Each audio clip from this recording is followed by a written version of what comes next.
For this trick, you're going to begin with a mixed up deck of cards. You could even borrow this deck of cards from a spectator and have them shuffle before you start.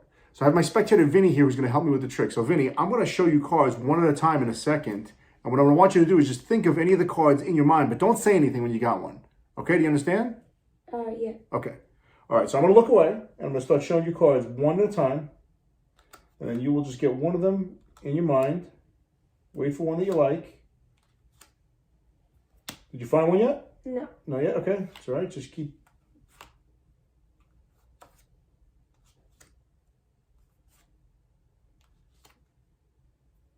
Do you have one yet? Yep. Okay. All right, so one of these cards you're thinking of, and I'm going to try to just picture it in my mind. So just think about your card. Don't tell me which card it is. I don't know which card it is. I don't know where it is, but I'm going to try to find it. So, all right, I think...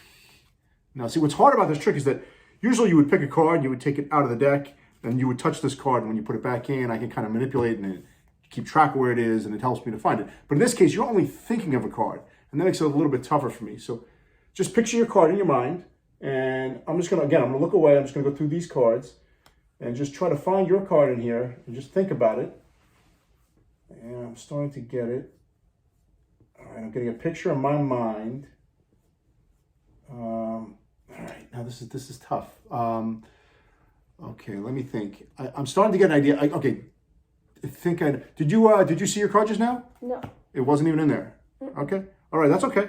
All right, I think I have it. I think I know what it is. Now I'm going to find out where it is. Okay, so what I'm going to do is one at a time. I'm going to pick these cards. I'm going to put in my hand, just like this, and I'm going to stop when I think I get to your card. No, I don't think it's that one. Definitely no. No. I'm going to stop right there. What card are you thinking of? Five of clubs. The five of clubs. For the first time he says the five of clubs, I stopped here at the five of clubs. This is my handling for Dai Vernon's out of sight, out of mind trick. Now his version is a little more complicated. It has some more sleight of hand, but I think this one is just as powerful, but it's just a little easier to do. So it does use a mixed up deck of cards. To make it easier to follow this explanation, I put 6 red cards inside this blue deck, and you'll see why in a second. Explain to the spectator what you're going to do. You'll tell him, look, I'm going to start showing you cards one at a time, and I want you to just get one card in your mind. Now, don't tell me when you think of it. Just get it in your mind, and you're going to toss these cards on the table. When you're showing these cards, you don't actually show them the faces of the cards because you don't want them to remember any of these first batch. And I'm using 5 cards right now, but you could do it with 6 or 10 or as many as you want. It doesn't matter. This is just so there's a mess on the table. Now you get to the next 6 cards, and this is where it does start to count. You're going to actually show these cards one at a time. You're looking away, so you don't know which cards these are, but you are in your head counting so that you know when you get to the 6th card, you're going to pause for a second, you'll toss them down, and you'll go to reach for this card, you'll say, wait, did you get one yet? Almost every time they will say yes, and one of these 6 cards is going to be the card they're thinking of. Now, if they say no, they didn't get a card yet, that's fine. You just kind of forget about all these. You'll deal another 6 cards, showing them one at a time. And then if they say yes in that pack, you know one of those 6 cards is the card they're thinking of. So now you've got this mess on the table. You're going to transfer the pack to your other hand, and you'll let your thumb hang pretty deep below the deck so that when you square these cards up and you pick them up, you have a huge thumb break, and you're going to pass the cards back to your other hand, making a pinky break. And from the front, it's going to look very square, like you've got nothing going on. But from the side, I've got my pinky on top of the 6 cards, one of which is the card they're thinking of. I'm going to start cutting the cards while I say, I want to try to think of your card. I'm starting to get a feeling for what it is. And as I cut these cards, I'm just going to keep cutting until I get to my pinky break. And then I put the rest of the pack on top. And I've essentially moved the 6 possible cards they're thinking of right to the top of the deck. So the next thing you're going to do is just peel 3 cards off the top and put them on the bottom. And it looks something like this. I'm trying to think of what card you could possibly be thinking of. Of course, I don't know where it is. I don't know which card it is.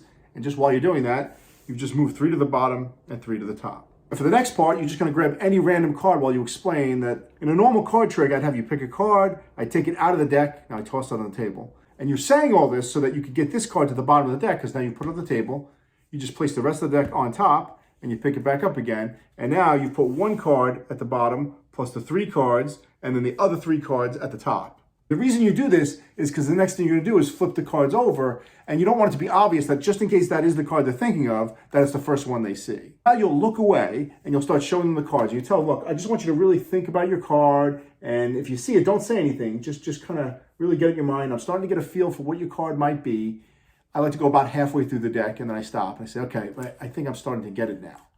And I'll flip the cards back over. Again, while I'm talking now, I'm just going to count off 4 cards. I'm just going to go 1, 2, 3, 4 in my mind and keep a little break like that. It would look something like this. And I'm starting to get an idea of which card you're thinking of. And I've already done it. I've got this pinky break above 4 cards. As I pass the deck to my other hand, I'm just going to transfer that into a thumb break. So I have the cards just like this. And now I can do a cut and I can just shift these cards to the top of the deck. I'd pass them over, put it on top, and then I would just drop those 4. And I would just cut again and place them on top. And now I've got the 6 cards back on top of the deck with 1 card in between. So it's 3, then a random card, then the other 3. And while I'm doing that cut, I just asked them, when I was spreading through the cards just now, did you see your card?